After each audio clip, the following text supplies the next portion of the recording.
My name is Cik Nur Nadia Aisyah binti Cik Ghazali and my matric number S51416.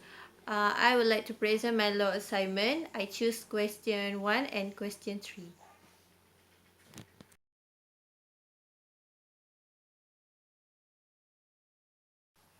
Okay, for the issue, whether Ali can sue his sister for the breach of contract.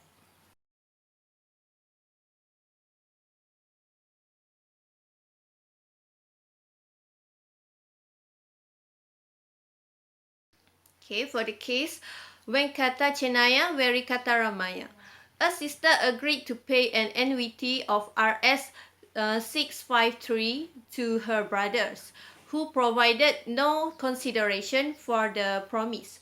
But on the same day, their mother had given the sister her estate subsequently failed to fulfill her promise to pay the annuity. Her brother sued her on the promise. She was liable on the promise on the ground that there was a valid consideration for the promise even though it is not moved from the brothers. Okay, application. According to the Section 2A and Section 26 of Contract Act 1950, and case Venkata Chenaya Verikata Ramaya, in this case, only Amina and Alia provide consideration with their mother about to give allowance Rm 500 ringgit monthly to their youngest brother, Ali. But Ali not provide any consideration. When at the desire of the promisor, the promisee or any other person has done or abstained from doing or promises to do or abstain from doing something, such act or abstinence or promise is called consideration of the promise, so that Amina and Alia are liable on the promise on the ground that there was a valid consideration for promise even though it did not move from her brother. It is a promise to compensate wholly or in part a person who has already voluntarily done something for the promiser or something which the promiser was legally compellable to do. Amina and Alia provide to give allowance every month to Ali if their mother transfer any land to them, and their mother agreed to transfer the land for them.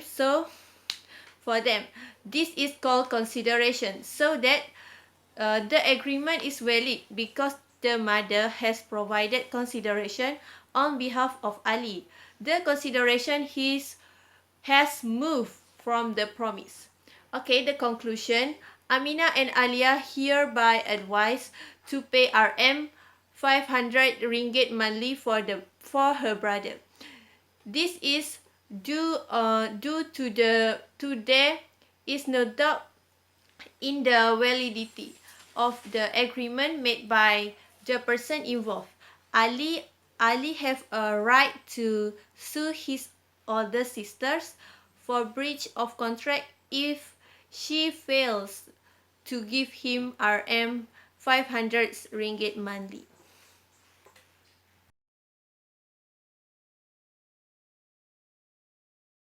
Okay, for the issue, whether she could challenge the validity of the contract.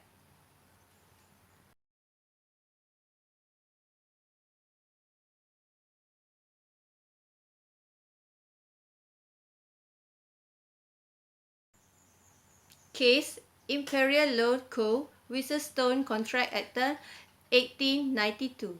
Defendant where lunatic signed a promissory note as surely upon which plaintiff brought an action. Defendant took the defense of insanity. To successfully take the defense of insanity as breach of contract, defendant must show not only that he was so insane at the time of executing the deed such that he was incapable of understanding the implication of the agreement, but also that at the time of the contract his insanity was known to the plaintiff. The burden of proof must lie on the defendant. Since the jury didn't find on the second question, hence there must be new trial. Okay, application. According to the section 12 and case Imperial Loan Co. versus Stone Contract Act 1892, Lily is sometimes sound mind and sometimes unsound mind because Lily sometimes suffer from mental disorder, which causes her easily to hallucinate and unable to think rationally.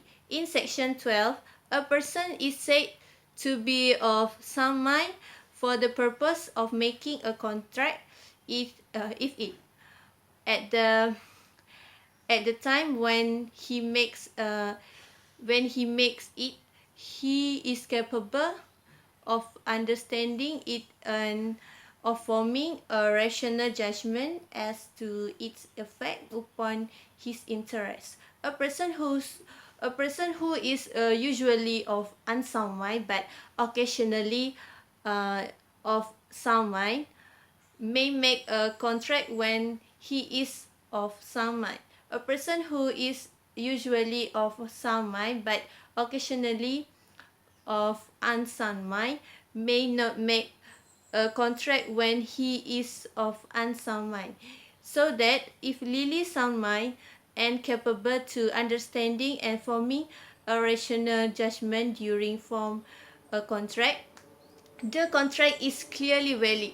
But if she unsound mind during form the contract is not valid. Okay, for the conclusion, the contract between Lely and ABC Ltd is clearly valid if Lily sound mind.